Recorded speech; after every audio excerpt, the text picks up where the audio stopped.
Can you guys hear me and see me? Anybody?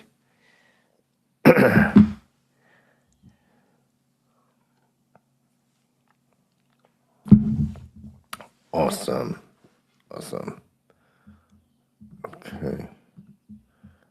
All right. Let me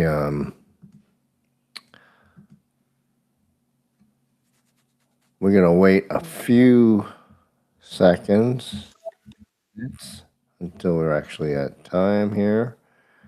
And in the meantime, you guys can share in the chat where you're calling from.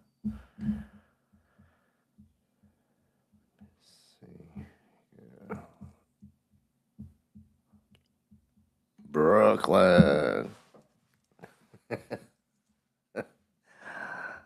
All right. Let's see. It's here.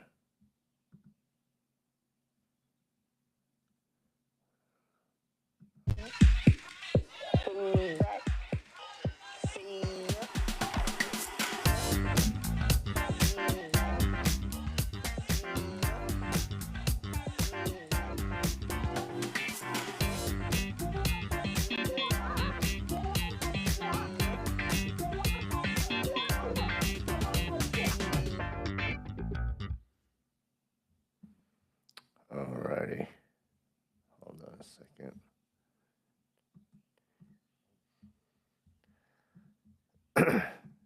Okay.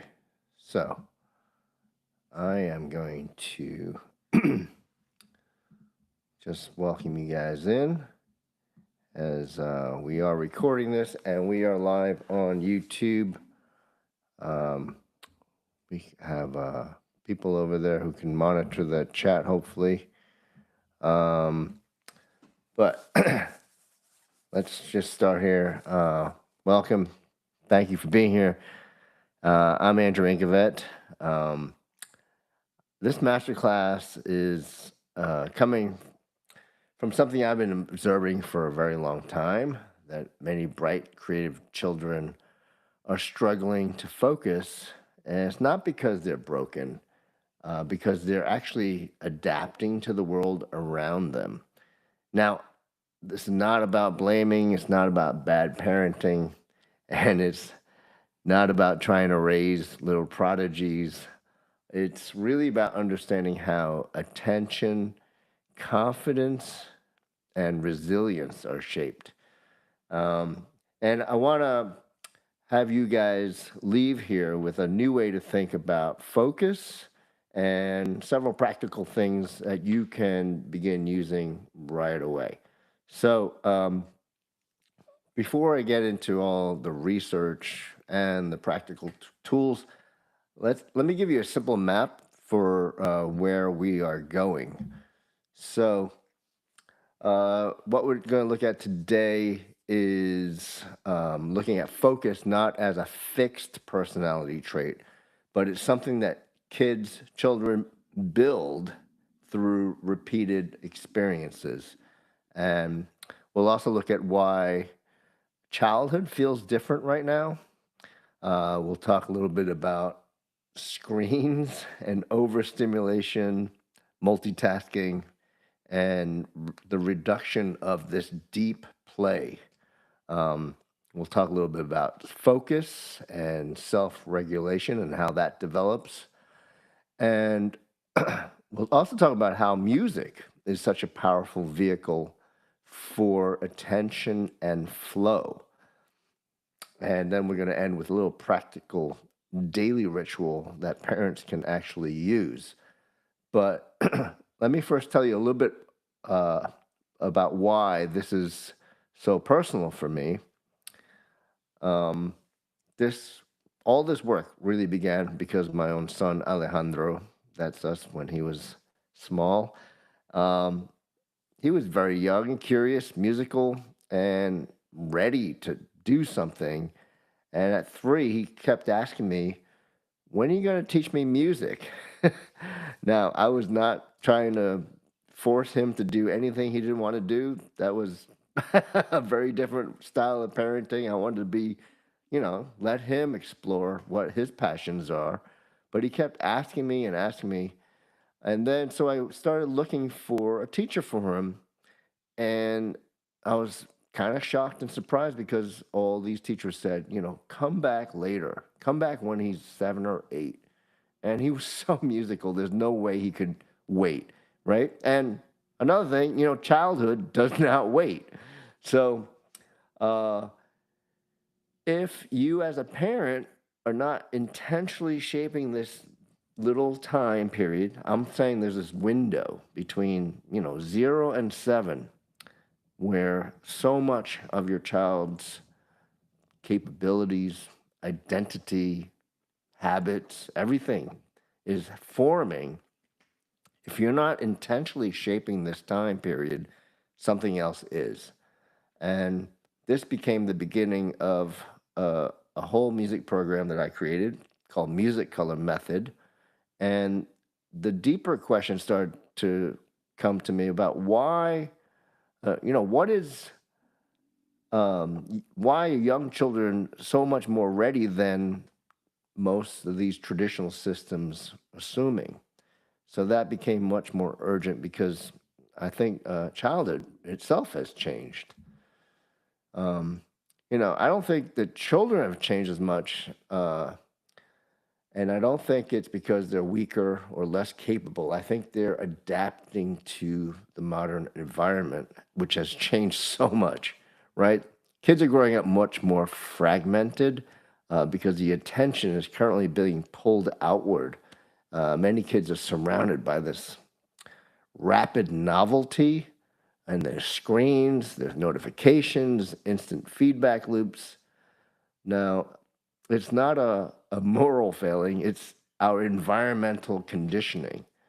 So let's talk about what that environment actually looks like. Um, it's all about training our kids to become more fragmented, interrupted, instead of sustained attention. This constant stimulation, content is faster, brighter, more personalized.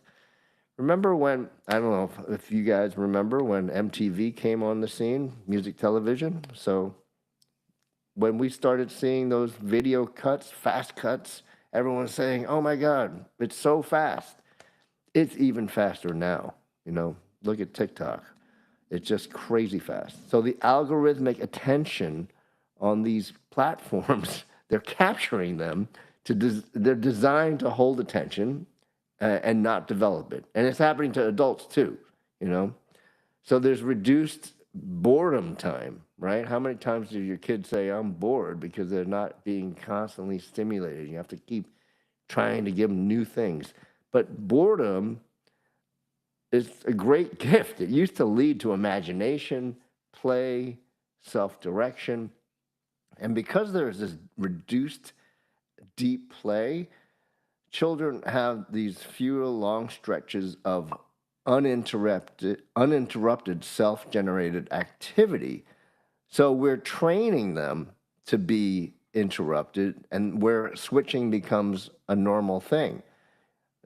Common Sense Media reported that screen media use among kids remains substantial even for very young children. With they're showing up to 2.5 hours a day for kids under 8 years old. Now, if you look at your phone as an adult, there's a screen time. You can see how much is on your phone right now. It's pretty crazy. I mean, if you want, type in the chat how much you see on your phone. My phone, I just looked at it recently. It was 6.5 hours. Now, granted, I am not watching a lot of TikTok or Facebook or, well, maybe Facebook a little bit, but I do read a lot on there, my news. But it is incredible how much we've become connected to the screen, right? And it's having an effect on our kids. But let's be clear about something before we go much further, okay? I'm not talking about blaming you. You're not a bad parent, and it's not evil technology, right? Because technology is a part of modern life. It's pretty amazing that I can be talking to you right now through this amazing technology all over the world. Parents, we're exhausted, busy, we're doing our best, and screens are, sometimes you just need to use them to get through the day. And the real question is not how do we create the perfect childhood, right? The real question is thinking about what repeated experiences are shaping my child the most. And to understand why that matters so much, let's zoom out a little bit and look at childhood development first, right? Now, there's stages of childhood development, right? Kids are not just small versions of adults, which actually was what they thought back in the 1700s. Um, they are actually developing in stages, and each stage has its own work. Now, there's infancy, and that's where they're exploring their senses. They're growing attachment. They're imitating. They're learning how to move. Then there's early childhood, and there's a imagination. There's pretend play. There's the growth of language. They're learning how to regulate emotions. They're learning repetition, pattern recognition. When they get to early school age, they're getting some growing focus. They're getting to learn rules, sequence, mastery, confidence. And in middle childhood is when they get starting to get independence, logic, perseverance, peer collaboration. Adolescence, I know it's our favorite time, can be very challenging, but it's when they're actually getting their identity, their self-direction, their purpose, their abstract thinking. So these early years matter because each one grows into the next one. And before they're even 7, those first 3 stages, basically, they are forming a sense of what is possible. That is so powerful. If you never know that there's a sense that you can do more, and how does someone know how to do more is they try things and they see they can do it, and then they go more and say, what else can I do? What else can I do, right? So one thing I want to point out about these stages is that as a parent, how you parent should also adjust with each stage, right? By the time you get to adolescence, it's too late to start enforcing rules at that point and trying to form their identity. Basically, they've already formed it and they're trying to get to their own sense of self, right? So, how you talk to an adolescent is very different than how you guide someone who is 3 years old. And then as a baby, basically, they're so dependent on you, right? So, you're kind of stepping back as they grow older, leading you more into like a coach kind of place. Anyway, this is the expertise of my wife, who has went to teachers college at Columbia, and that's when I started actually learning most of this stuff. And then I was like, wow, this fits so much with what I've been seeing in the classroom with music. So let's talk about this. Your child is not waiting to become who they are. It's already happening. Their habits are forming, their attention patterns are forming, emotional responses are forming, confidence is forming. Like I just said before, there's the sense of I can or I can't is forming. You go into any kindergarten, you say, who here knows how to dance? Everybody raises their hand. Who can sing? Everyone can sing, right? Everyone can do anything until somewhere, they're told they can't, right? And by the time they're in like 5th grade, you ask that same question. And it's kind of shocking to see how few people say they can do things. That's why we need to address them earlier, right? Harvard Center on the Developing Child emphasizes that early experiences shape the actual architecture of the brain, and that strong early foundations support later learning, behavior, and health. So let's talk about environmental forces shaping kids today. Let's talk a little bit more about screen-based stimulation. So the issue is not just simply the screen time. It's the issue is what kind of attention the screens are training us, right? Of course, some screen time can be very educational, can be connective, but if you have repeated rapid novelty, it's training the nervous system to expect constant change. And passive entertainment does not require the same effort as active creation. So this fast switching, it makes ordinary tasks feel rather boring by comparison. That's why kids are like always looking for that novelty, things moving fast.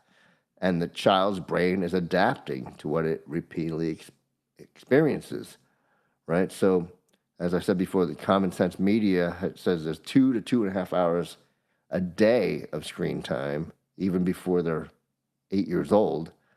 And the research from the National Survey of Children's Health, the data says that 4 or more hours of daily screen time for kids was associated with higher odds of anxiety, depression, behavior problems, and ADHD, and even with sleep.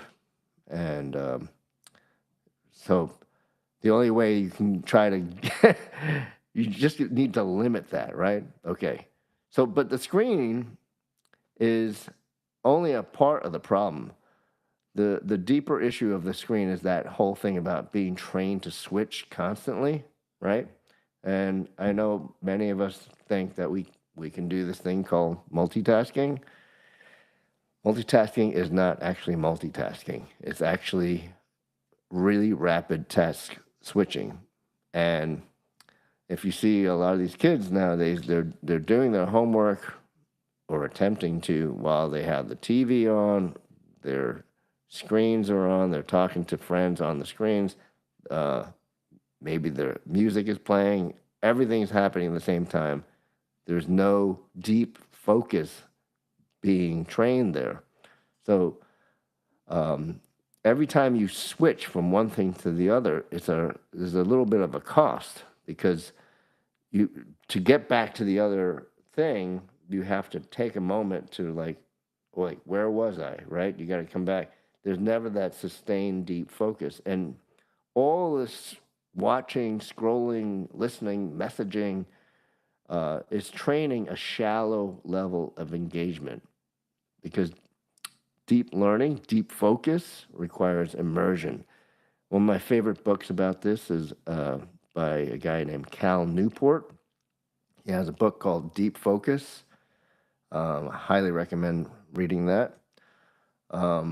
So when when your child is resisting homework or repetition or practice of anything, music, sports, it may not actually be laziness at all, right? Because kids are bright, they're curious, they're capable, but they may be struggling with sustained attention, and then they have a low frustration tolerance. So this is just a lack of practice of staying with one thing for an extended period of time. Okay. And it may be that they've just never had that experience of staying with one thing. So we're not looking to shame them. We want to shape better conditions for your kids, right? So it's not a character issue, it's a developmental skill. And focus is not something that kids either have or don't have. It's actually part of a larger developmental system. So think of executive function. It's attention control, working memory, impulse control, emotional regulation, persistence. These are all systems. They all develop over time. So when your kid melts down, gives up, gets distracted, we're actually not seeing, well, sometimes it is, but we're not seeing a bad attitude. We're seeing an underdeveloped skill. And kids just need practice with small moments of attention, recovery, and follow through. So, you've been seeing the statistics, the CDC data showing that ADHD, the diagnoses of that have become like skyrocketing over the last few decades, right? So now they're saying that about 1 in 9 kids ages 3 to 17 have had an ADHD diagnosis in 2022. That is incredible. So here's the hopeful part. Small, repeated experiences that can shape these skills are more powerful than most parents realize. Okay, so here's another big idea. One of the most relieving ideas for parents is that not everything matters equally. Now, there's this principle called the 80-20 principle. I think it was originally called the Pareto principle. It was actually discovered in the like hundreds of years ago from economic data. What it's basically saying is that 20% of your efforts can produce 80% of your results. And it's a strange, amazing phenomenon that they've found everywhere in economics. 20% of your customers are actually giving you 80% of your revenue. 20% of your focus is giving 80% of your results. So applied to childhood, this is a powerful idea. Think about it. A small number of repeated experiences can have disproportionate effects. So it means you don't have to overhaul your whole family life. You just need to identify the few small rituals that shape attention, confidence, and regulation. And, the whole saying, Albert Einstein was said to have been quoted saying that the greatest thing in the universe is compound interest. And this is one of those things. Small daily actions can compound over time because children become what they repeatedly experience. And, kids don't become confident all at once. Either do adults. Maybe some of us are still working on our confidence, but we all become confident through repeated experiences, right? Now, of course, repeated distraction is going to shape a fragmented attention. Repeated pressure, well, you're going to get resistance. Repeated frustration, you're going to get avoidance. Now, if you have repeated periods of calm, you can actually shape regulation. Repeated success, that is shaping your confidence. I did that. I could do that. Oh my gosh, what can I do now? Repeated focus shapes your identity.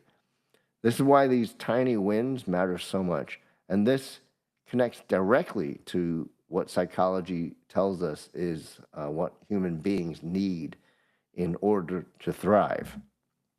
Now, in psychology, one of the most useful frameworks is called self-determination theory. And basically saying that people thrive when they experience autonomy, competence, and relatedness. Autonomy is I have a choice, right? Competence, I can do this. Relatedness, well, I'm connected to someone who cares, right? And these matter both for adults and they matter very deeply for kids. So a good learning environment gives a child all three of these. And this is where those tiny wins become uh, very, very powerful. So every tiny little win, it tells a child that when I try, something changes. Confidence is not just, it's not built through praise alone. It's built through a repeated experience of meaningful progress. And that's where optimism enters this picture. So there's a very famous professor, author, uh, Martin Seligman. He has a whole body of work on learned optimism. He's showing that optimism is not just positive thinking, even though they always call him the father of positive thinking. He got there because he was studying learned helplessness first, right? So having like a pessimistic child may think, I failed because I'm bad at this. I'll always be bad at this. I'm bad at everything, right? An optimistic child's going to say, that was hard, but I can try a different way. I can improve. This makes an enormous difference for learning, resilience, persistence, and success in life, right? So if you think about optimism, is not pretending everything is easy. Optimism is the belief that effort can still matter, right? So, in summary, Seligman's research show that children thrive when they experience success, agency, and encouragement early, not just correction and pressure.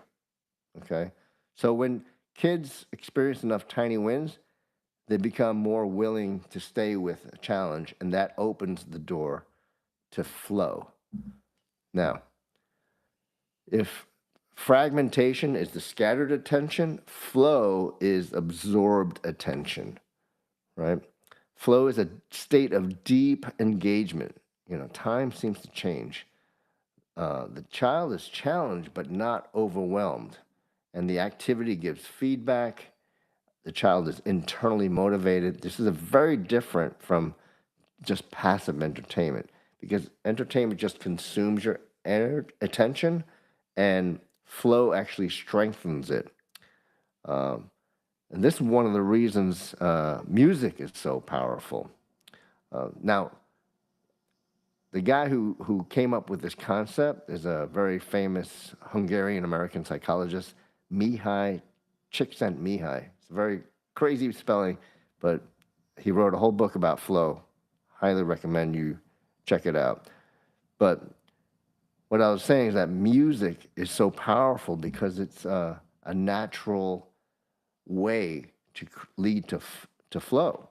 Because music requires attention, it has rhythm and repetition, it gives immediate feedback, it balances structure and creativity, involves emotion.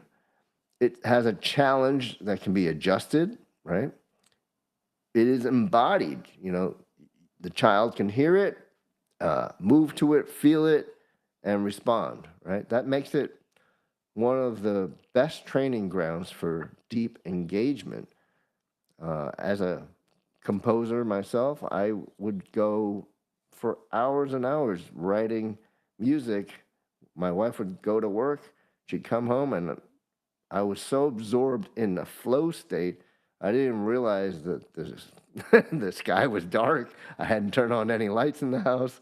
And I was like, wow, you're home already? And it was like 8 hours later. I mean, that's an extreme example, but there's moments of flow all the time available to us, right? And music is one of the best ways to do it.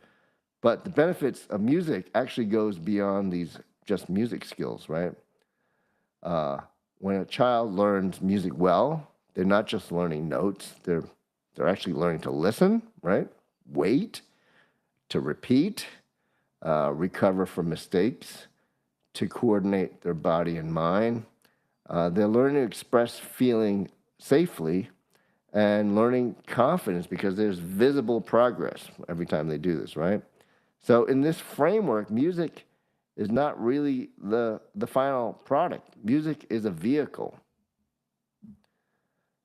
Now, I know most parents, you're not trying to raise a professional musician. You just want a capable human being, right? But music can be a vehicle for focus. It's a vehicle for confidence, a vehicle for self regulation, a vehicle for optimism, family connection, for embodied learning. So the deeper outcome is not just performance, it's actually identity. And that brings us to one of the most important principles behind all my work, that understanding is unlocked through action. Now, most education seems to start with understanding coming from explanation, but very often real understanding becomes through action. You know, a child can learn balance before you ever explain balance. Think about the balance bikes you see out there, right? There's no pedals, they're low to the ground. They get the balance before they actually put on the pedals, and then they can ride, right? A swimmer learns to trust water before you define buoyancy. It's a hard thing to explain. A music student can feel what fits before you name the actual theory behind it.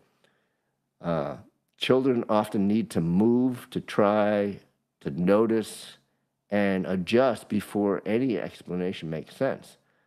This is the idea behind a concept I have termed kinetic understanding.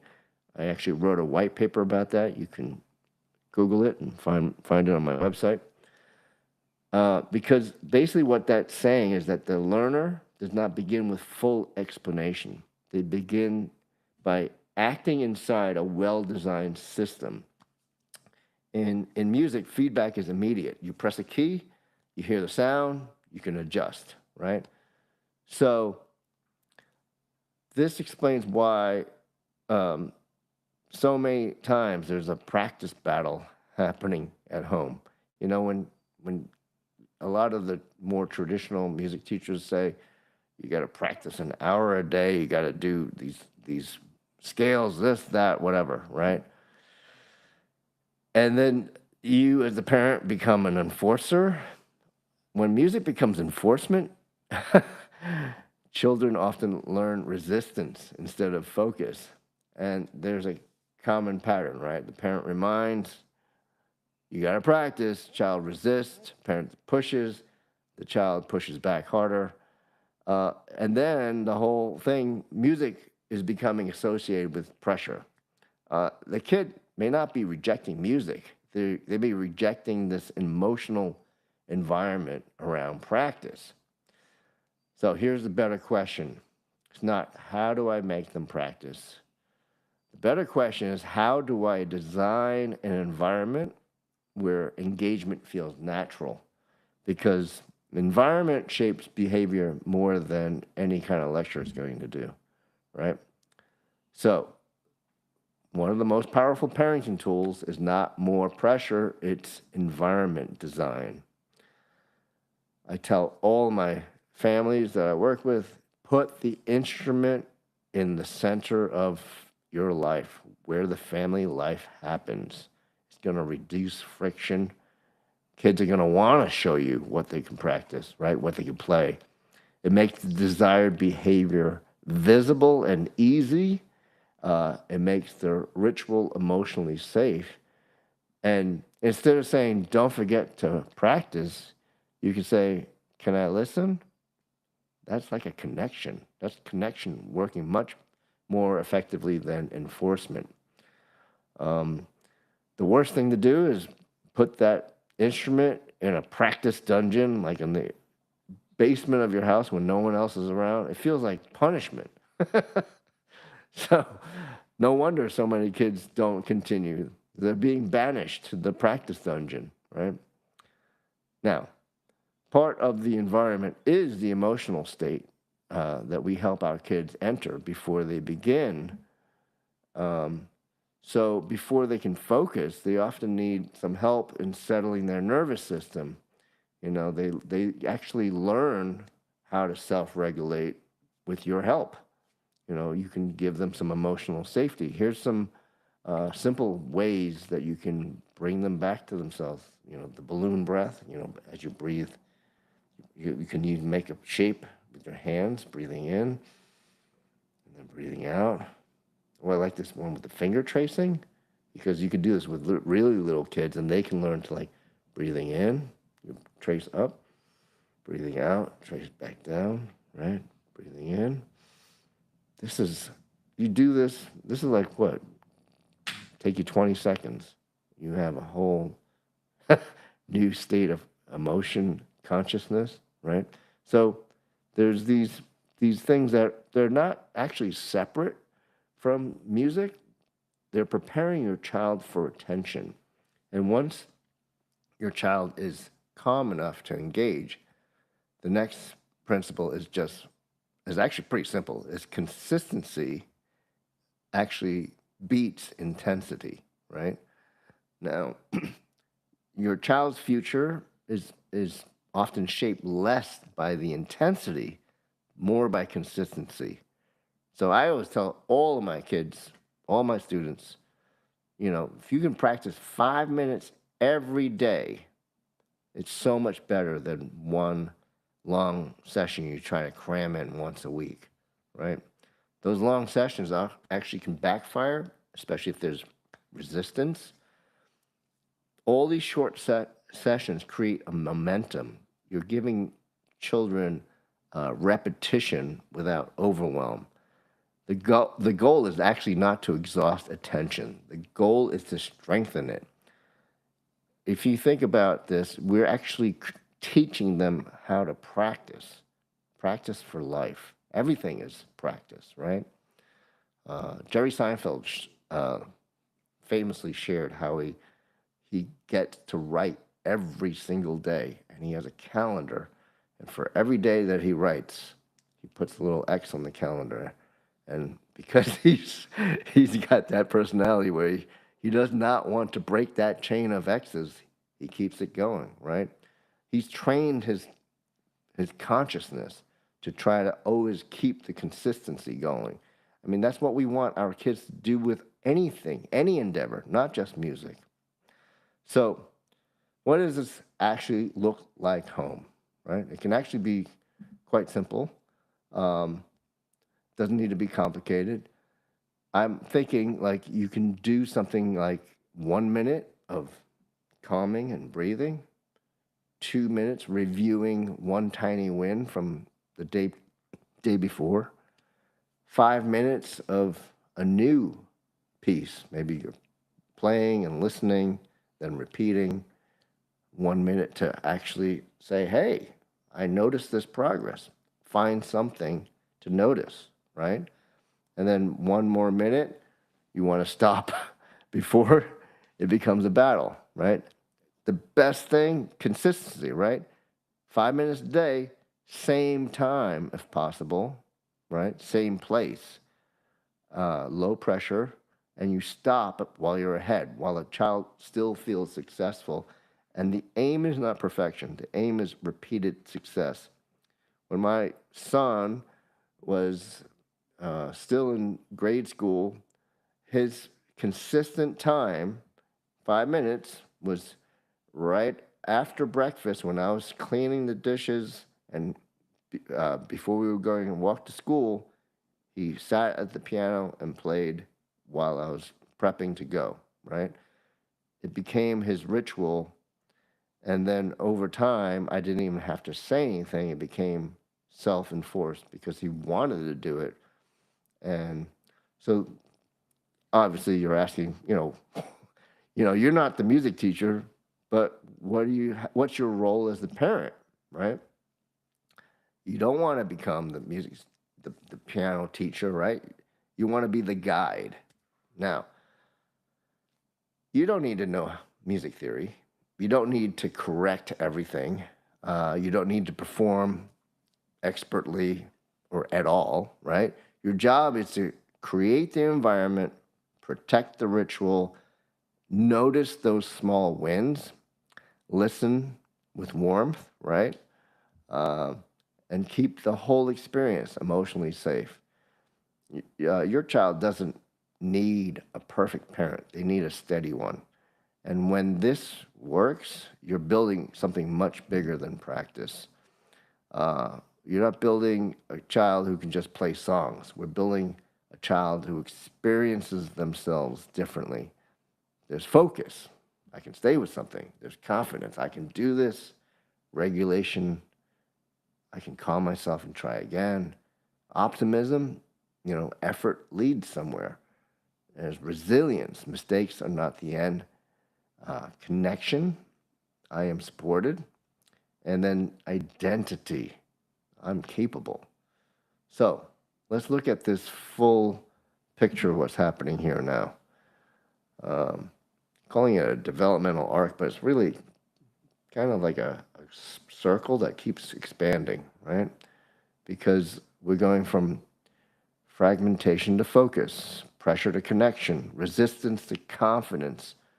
Modern life is training distraction, but your child needs repeated experiences of attention. The music is providing rhythm, feedback, challenge, emotion, and flow.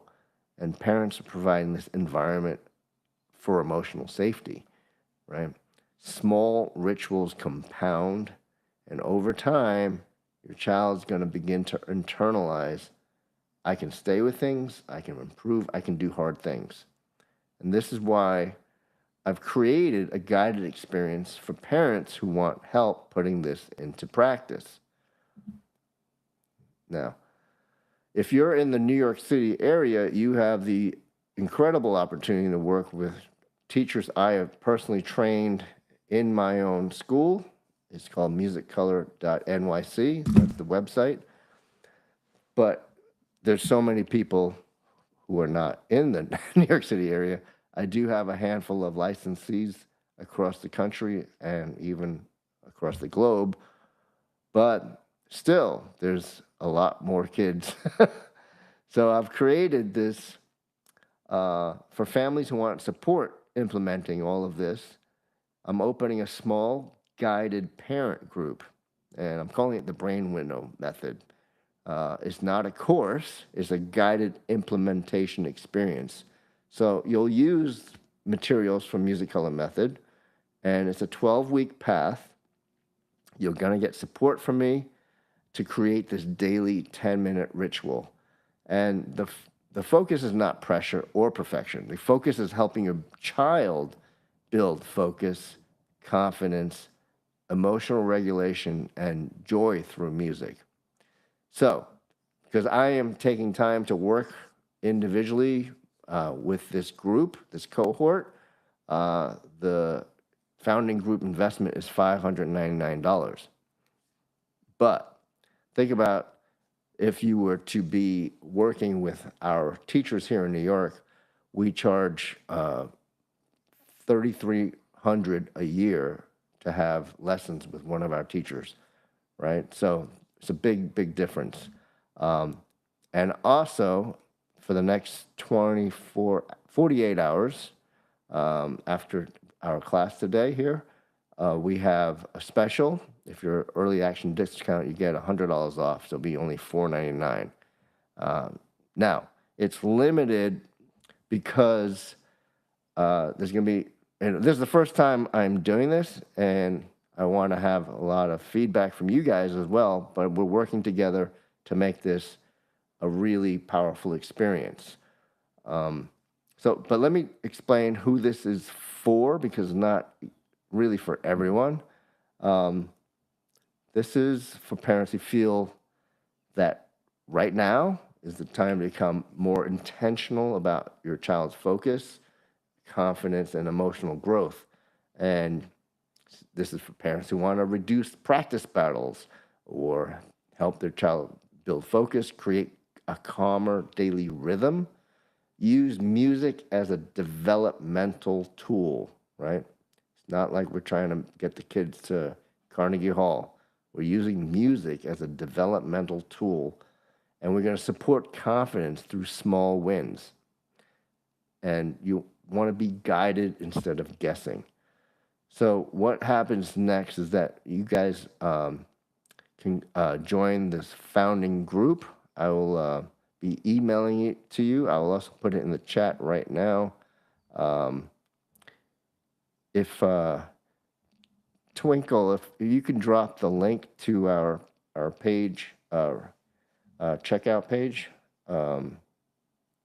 What it is that we actually are building a little box for you guys, and I'll mail it to you. So it might take about a week. You will need a piano keyboard, a piano or a keyboard. We're using the piano as a self-development tool. So it doesn't have to be like a grand piano. It doesn't have to be a Steinway. It could be even a little cheap keyboard that you get at Target or Costco, right? What I will do is I'll send you a box. It'll have books, it'll have stickers, it'll have instruction cards, and then there'll be guided videos for both you, the parent, and for your child as well. And you'll also get emails to remind you, like, hey, the new lesson is ready, okay? We'll also do live check-ins. I'll host a personal webinar with you guys, probably on like Google Meet, and we can have FAQs, all kinds of whatever you guys are experiencing. We can discuss that more. So let me see. Okay, yeah. If you look in the chat on the right side, you guys can click on that, and that is the program as we're building it right now. Now, I want to close by returning to the most important point, and the goal of this is not perfection, right? It's not perfect practice. It's not perfect parenting, not perfect children. Everyone thinks their child's perfect, right? The goal is helping children experience themselves as capable, focused, connected, resilient, and optimistic. And those patterns actually begin so much earlier than most people realize. Small daily moments shape a life. And you don't need to do everything. Remember, 80-20 principle. But you need to begin with the right small things. So your child's brain is wiring right now. The question is not whether something is shaping them. The question is what. So if this feels right for you and your family, I'd love to help you begin. So I will open the floor to questions. I'm going to stop sharing my screen and see if I can see you guys or see the chat at least. Okay, so if anyone has a question, Monica says, what if you're not musical? Oh, great question. You don't have to be a musician to take this course. In fact, many parents, even in my local school, feel that they're actually, it becomes a connected activity for the parent and child to do together, right? Yes, there are some parents who have training, but there's plenty more that have never had music lessons or they quit really early, right? So because we use color as a signifier, it makes it so easy, and you could be learning right alongside your child, just showing them how to do it while you're actually learning how to do it. So it's a super fun way to also have family time, quality time. I've heard many grandparents have done this and have absolutely raved about this because they they only see their grandchild maybe once a week, once a month, but then this becomes their activity, and they're so excited because they have this shared project to work on, right? So you don't have to worry about being musical at all. If you don't have a piano or keyboard, that we provide some recommendations when you join. There's budget ones below $100. There's something in the range of $200 to $300, and then if you want to spend more, of course, we have some recommendations for those as well. The most important thing, as I said before, is putting that instrument set up somewhere in the center of the house. Don't make it like you put it away every time and you have to take it out every time, right? That will never succeed because it has to be something that the child, your child, is going to be able to do on their own, practice wise, and with you, right? You want to be spending time together doing this. So actively connected to your child. All right. Anyone else have other questions for me? Don't be shy. If you are, so I'm in Eastern time zone. If you're in another part of the world and we have a live support session, we will record them, of course, but also depending on who's in the first cohort, we might be able to shift timing and days to better serve everyone in the group. Part of the thing is also that I would love to have feedback sessions, because sometimes people say, "Am I doing this right?" We can actually share like video, like, "Oh, this was what we did in our little daily ritual, and do you have any suggestions to improve that?" That's totally that'd be so great, because I don't get to see that often in my own school. We have 20 teachers that go out to students' homes. Those teachers have been personally trained by me, but they too don't see the practice session. Seeing how you practice at home is a huge thing, right? It's those 80-20 moments where you put all the effort in that 20% that gives you the 80% results. Okay.